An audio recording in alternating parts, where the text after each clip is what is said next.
Get Together live reading club. My name is Patrick Brigger. I'm a co-founder of getAbstract, and I will be your host today. And I'm joined today by Lisa McLeod, best-selling business author and keynote speaker in many events and companies. So Lisa, let's get started. You're the author of Selling with Noble Purpose and Leading with Noble Purpose. Does this Corona crisis that we are in right now, does it make us more aware of acting with noble purpose? It absolutely does. And there's two things that are happening right now. We are acutely aware of the people who are necessary right now. And everyone talks about the healthcare workers and the people who are, delivering home grocery. But something else is happening that a lot of people might not be aware of. This is the second thing.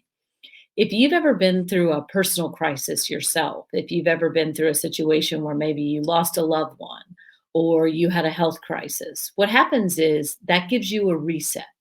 So imagine a lot of people, especially my age, have been through losing a parent.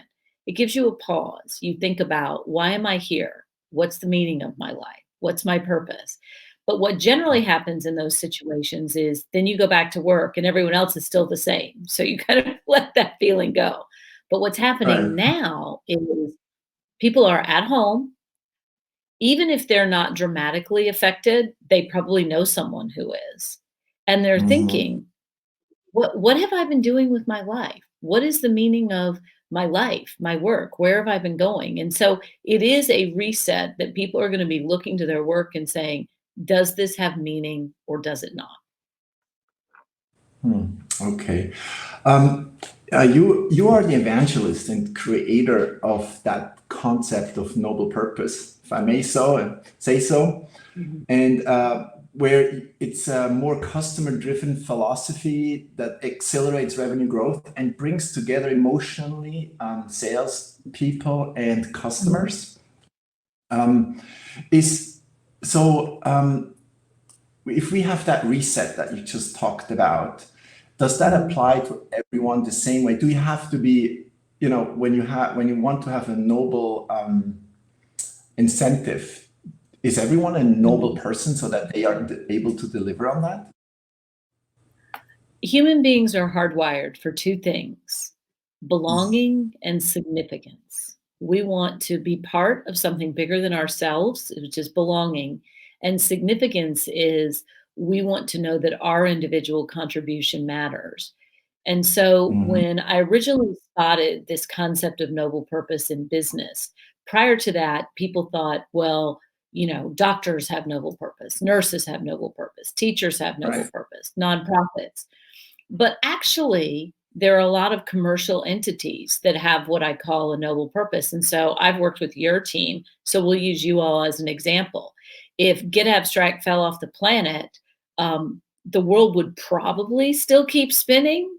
So it's not at the level of, healthcare. But if you think about it and you think about what you do for people, and I think about just myself as a customer and the books that I've read, the abstracts that I've read of some of the great leadership books, it's made me a better leader. It's had a dramatic effect on the way I interact with people all over the world because I've been able to access this knowledge. And this isn't a shameless plug for you all, but I figure people on this call know what you do. If you think about technology that enables people like Zoom to get together, even we have a client in the construction business and they help shore up people's basements.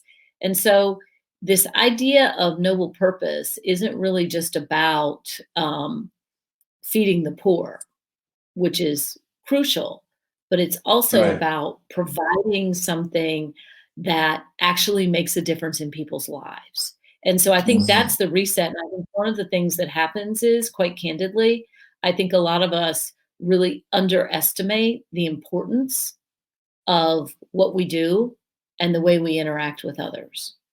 We don't realize how big our impact is. So maybe what you're saying, you don't need to save 1,000 lives to be of significance, but you can do small things and it can have a big impact on maybe just one person And it's, in his life? something happened to me years ago that was the real game changer in my own career. When my children were young, they're older now, but when my children were young, I was a contract trainer for a number of training companies, sales training Mhm. companies. And, you'd get on the plane, you'd go do a 3-day session for somebody. And I had this one particular time when I had taken the plane the night before, our session was starting at 8 and my plane was late. And so it was one of Yeah. those where you get in at like, you're sitting on the plane, you're checking off, okay, I can still get 8 hours sleep. Now it's 7. Now it's 6. And then you're realizing, yeah, I'm only going to get 3 hours of sleep. Great. Best case scenario. So I come in and I've got no sleep. I'm a working mother with young children. I'm exhausted. And right Right. before the session was about to start, I went into the ladies' room. And I'm in the stall in the ladies' room, and I'm thinking, "Just get through the day. Do the bare minimum and just get through it. Whatever you gotta do, just get through the day." And I hear these 2 young women at the sink talking, and one of them says, "Oh, I'm so excited that I got to come to this session." The other one says, "Yeah, my boss told me I had to hit these sales targets before I could come, and I heard the trainer is really good." And I'm just sitting there just going, but I realized I might do 100 of these, but they're only going to 1. Yeah. And I need to not be phoning it in here. And it was a game changer for me because instead of thinking about the thing that I had to do, I started thinking about the impact it had on the other person, and it changed 100%. everything. Awesome. Yeah, I think that's a nice thing to remember. Um, if we look today how our lives are, how different they are compared to just 2 months ago, where we Yeah. would have never thought we would all be at home, impossible. Mhm. So and until we have a vaccination or other means, there's going to be a lot of uncertainty. Yeah. And what is that uncertainty on society, and how do you think do we keep up with it, or how do we not keep up with this uncertainty? Well, the human mind is not wired for uncertainty. The human mind likes to know how things are going to play out. And for a lot of us, all the training that we've had has been around making a thing happen. We've rarely been trained with being able to sit with uncertainty. Yet, Mm, the psychological research tells us that the strongest leaders, the most resilient people, are the people who can sit with uncertainty. And it's this duality of we need experts finding answers, but the reality is we don't know. And so one of the things that I've seen is when you have clarity of purpose, you are better able to sit with uncertainty. And so I'll give you 2 examples. One would be like I talked about in business. If you know that this is how we help our customers, then the conditions of that may change, but you have something to double down on. Because one of the things we're seeing now is people who have defined their organizations, whether it's your organization or yourself, if you have defined yourself by your ability to hit revenue targets, you're about to go through a very bad time, mm, organizationally and emotionally. And so if absolutely. you've got some other higher sense of purpose that says this is why we're here, and the same thing happens in a family. If you decide as a family that your role, a lot of people who are parents now, oh my word, they're having to homeschool their kids, they're going insane. But if you have defined yourself as a parent as the one who hits all the boxes, who kids get straight A's, who does things a certain way, you're going to have a hard time now because your whole world just came unhinged. But if you've defined Mm, yourself as a parent, as someone who is creating leaders for the future, the conditions can change, but you can still do that. And so it's really mm, having clarity. Clarity of purpose is always about the impact you're trying to have now and in the future. And it's very different than knowing exactly how your day will play out. And so I think that's one of the things people who don't have clarity of purpose have a lot harder time in uncertain conditions. Having said that, uncertainty is challenging for all of us. Okay. And can I get, let's say now I'm starting to think, oh, the example you just gave about families. Oh gosh, I'm exactly in that position. I'm lacking that clarity for my personal purpose.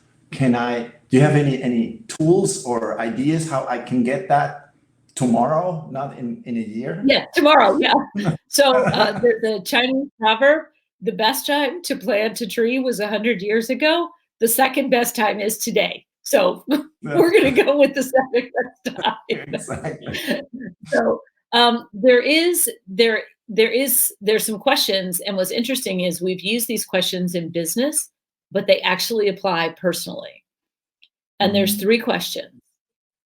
How do I make a difference? How do I do it differently than anyone else? And on my best day, what do I love about this job? And so those are the 3 questions that we use to help organizations find their purpose. How does my company make a difference? How do we do it differently? But if you apply it to parenting, when you'd say, how do I make a difference? And the answers might be different for different people. It might be, I'm a communicator. I can create structure for my children. But what am I doing here? Like, what's the outcome and the impact that I want to have? And then how might I do it differently? And that means, like, for my children when they were growing up, and I was not a perfect parent, but candidly, I do think I was a good parent. I was lucky. I had easy children in easy circumstances. But when I think about how I parented differently, I think one of the things I'm really good at is language and thought process and seeing the big picture. Other people might be good at structure, but I thought that's a thing that I can really do for my children, is give them some thought processes, mindsets, mental frameworks that they can carry for the whole rest of their life. And I'll tell you, as someone, you and I have known each other for a while, this is not like the recession in many ways. It's deeper, it's bigger, and it has health issues. But the way that it is like the recession is people are afraid, and they're afraid of financial ruin. And when I went through the recession, you know my story, we had a business that we lost. And I remember thinking at that time, one of the things that really helped me was, how do I show my children what you do when you have financial setbacks, like big financial setbacks? How do I want to show them how a person handles that? And the person that I wanted to show them was actually significantly better than the person I was. So I just acted like the person I wanted to show them instead of acting like the way I would act, which would be to totally lose it. Okay. Thanks. That's good advice. And maybe if we look at companies, what should a good leader, or a bad one, a leader, what should they say to their employees? And what is it that they maybe should not say to their employees? Yeah. So a couple of key principles for leaders. First, in a crisis, empathy becomes a superpower. Okay. And the reason that happens is, again, think about your own life, and when you've gone through a health scare, a death, or something like that, you remember what people said to you. There's some people you don't remember at all, and there are other people that you remember very distinctly, exactly what they said. And you remember the 2 extremes, the people who were jerks and the people who were really empathetic. So that's the first thing as a leader, is you've got to lean into empathy. Having said that, you probably have people that are working from home, their families are safe, their families are fine, they're unsettled, but it's not actually a dire crisis for them. So it doesn't mean you have to wallow in it. But the thing that's so important now, and the big mistake I see really well-intended leaders making, is they become transactional. And when I said earlier, the organizations that define themselves, where the whole story was about, we hit our numbers, we make money, like, that is not a story that's going to land with people right now. So one leader I was talking to the other day, who's the chief revenue officer with a big team, and their business was impacted, but not dramatically. And so one of the things that we were talking about was when you talk to people about, we've got to hit these revenue targets, you're going to come across the wrong way and you're not going to give them a story to tell the customers. So instead, what we did with this leader was we have a meeting and we talk to the team and say, why do customers need us right now? What's the most valuable thing we can do? How can we help our customers? Because that gets them in that noble purpose mindset. And it doesn't mean you give everything away, but you got to get your team clear on, why are we relevant right now?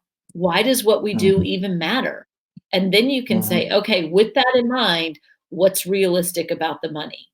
And so it's an ordering thing. You have to talk about, why do we make a difference to customers and what's relevant, and then talk about the money. If you lead with the money, your team will make all kinds of negative assumptions about you. Okay.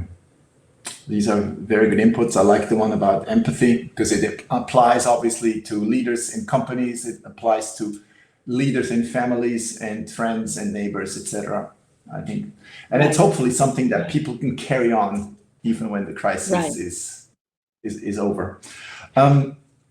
So you said that one thing is try to create a purpose. How can I help customers? And a lot of companies give away, they really try to help, such as getAbstract. We provide our library for free because we'd like to help. There are so many companies who don't know how to do virtual and etc. But still, you have to manage it that it doesn't look like you're trying to do like a selling thing. So how can you do good and it's not perceived in the wrong way? Right. It's a question of intent. And one of the things that I'm seeing people do is what I call the COVID cover. And so they have their marketing message that they've had for before, and they'll put this 1 or 2 sentence cover over it. These are uncertain times and everyone's worried, but here's why our marketing message still matters. And that is not landing. That is terrible. So the first thing that you want to do is, any messaging that you had previously, you got to scrap it, even if you spent millions of dollars creating it. You might not have to give it up forever. There might be elements, but if your brain is still on, how can we use our messaging and adjust it, let that go. Park that over in the corner of the room, and instead ask the question you all ask: what do our customers need right now? You all made a decision to open up your libraries for free, which was a great decision because people do need knowledge. They are at home. Other people may not be able to do that. If I'm a restaurant, I can't give away free food because there's a huge cost to that. But what can I do? Can I put some of our recipes online? Can I, send my customers pictures of the times when they were in our space and say, these were good times. We appreciate your business. It doesn't have to be giving everything away for free, but it's simply thinking about, what do our customers need right now? And what they need may be just a calm voice. That's when we looked at our clients and we thought, what do they need right now? And we reached out to all the leaders that we work with and said, how can we help you? Would you like to have a chat? And all they needed was a calm voice. Yeah, okay. It always boils down to the same thing as you're saying. You have to have empathy. You have to have, how can I help someone? And not in, and eventually people will be thankful, and it'll show up in the bottom lines, and you can survive as a company, which you have to. It will obviously. absolutely show up. And so one of the things that we know, the data tells us that companies with a purpose bigger than money outperform the market by 350%. That's hard data. But here's what we saw happen during the recession. And this is really important. Again, this is not quite like the recession, but the thing that's similar is it's causing people to really think about who they are and what their company stands for. So in the recession, so prior to the recession, you have purpose-driven firms are here, other firms are here. Purpose-driven firms outperform the market. In the recession, everybody fell off the cliff. But what happened because having a purpose doesn't make you immune from business conditions. But what happened after the recession is the purpose-driven firms just took off. And it's because they spent their time during that economic downturn building belief. They were talking to their team about how can we help our customers in this tough time? Why does our work matter? What do our customers need most? So they were building belief in their team about why their work mattered.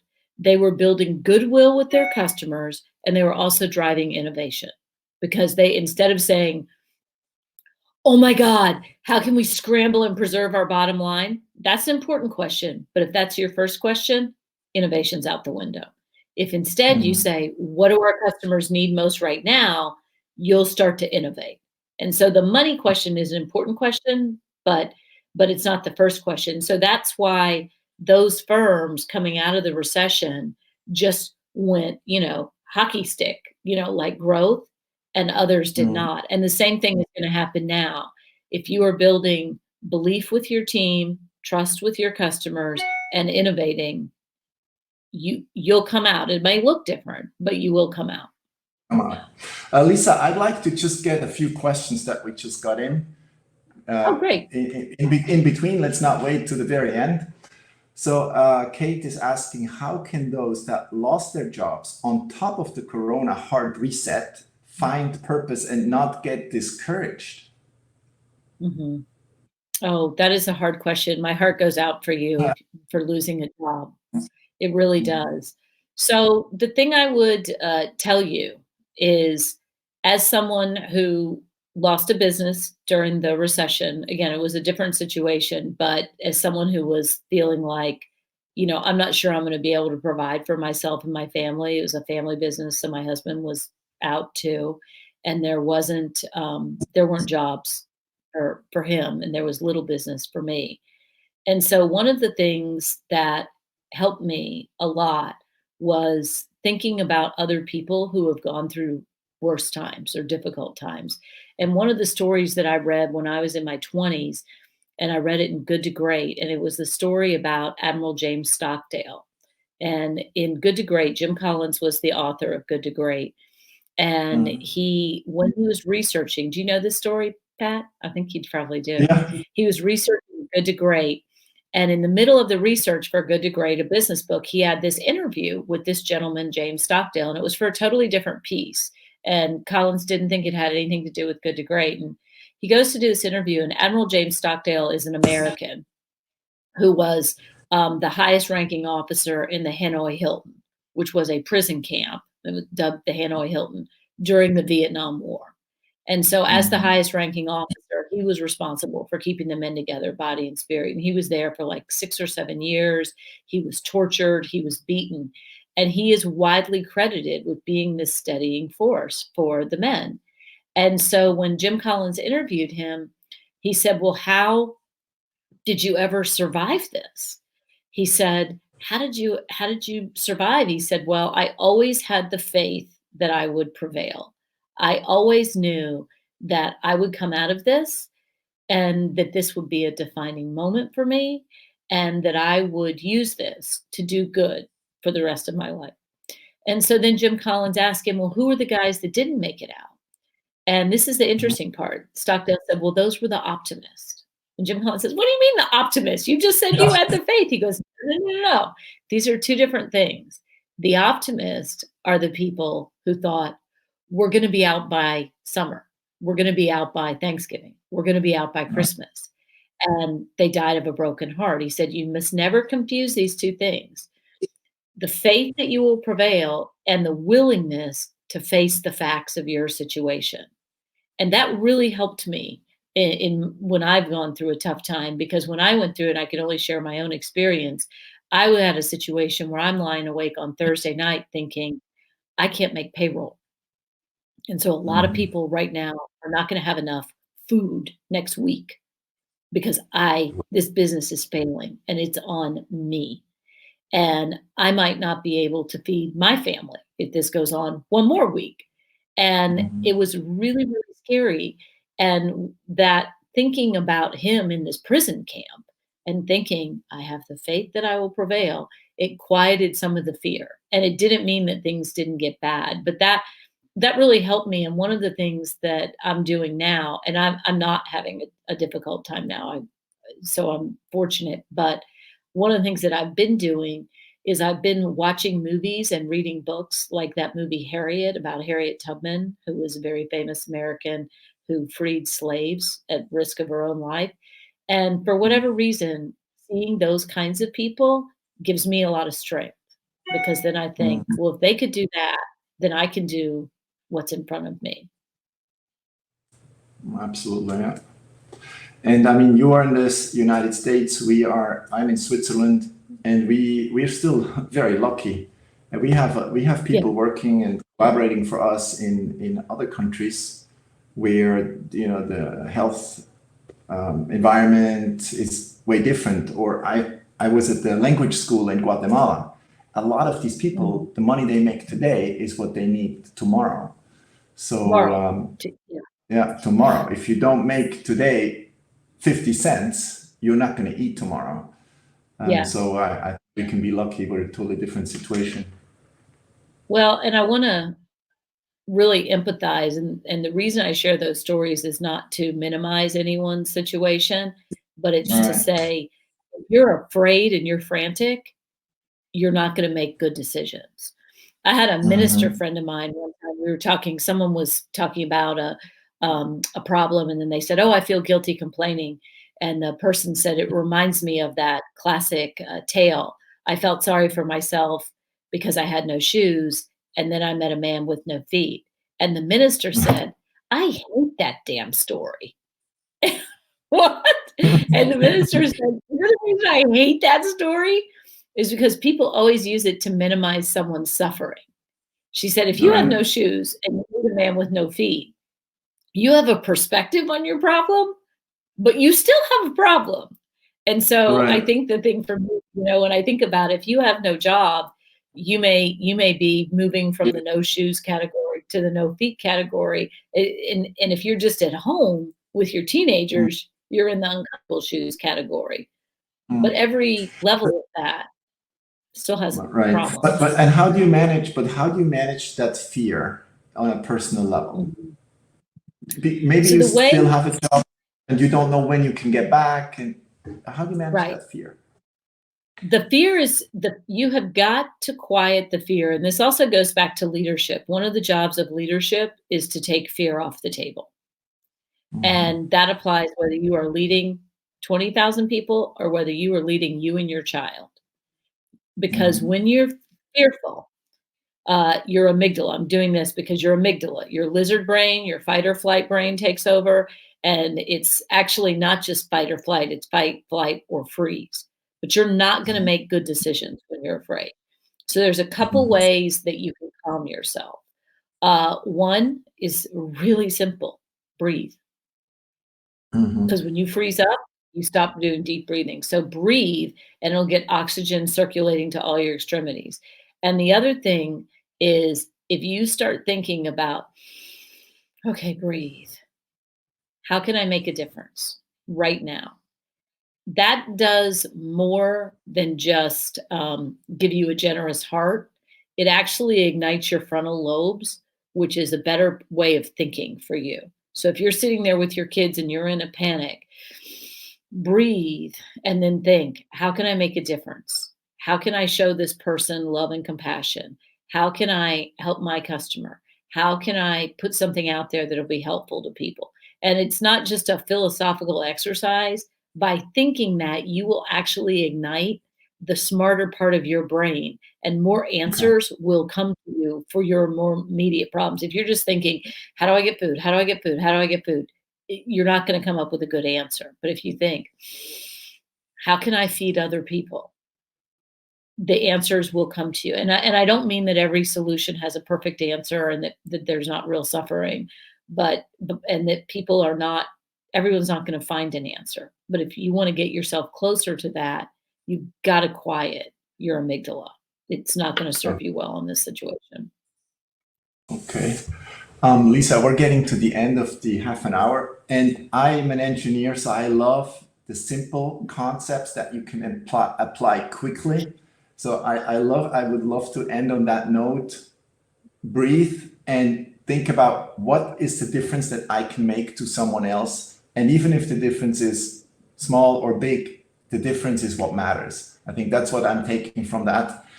And thank you so much for joining. Thank you everyone for watching this series.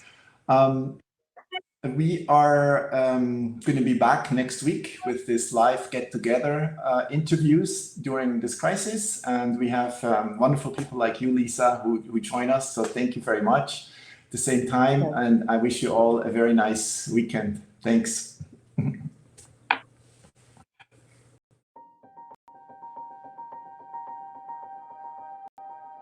Extraordinary challenges require extraordinary responses from thought leaders, company executives, and employees. As the coronavirus pandemic unfolds and businesses scramble to adapt to escalating containment efforts, getAbstract is here to help organizations navigate this crisis wisely and professionally. For over 20 years, we've been committed to providing relevant knowledge from reliable sources to help people make better decisions in their personal and professional lives. In line with our mission to empower decision makers with relevant knowledge from trusted sources, we are proud to offer businesses free access to our full library until May 18. Embark on a no-strings-attached knowledge journey with getAbstract.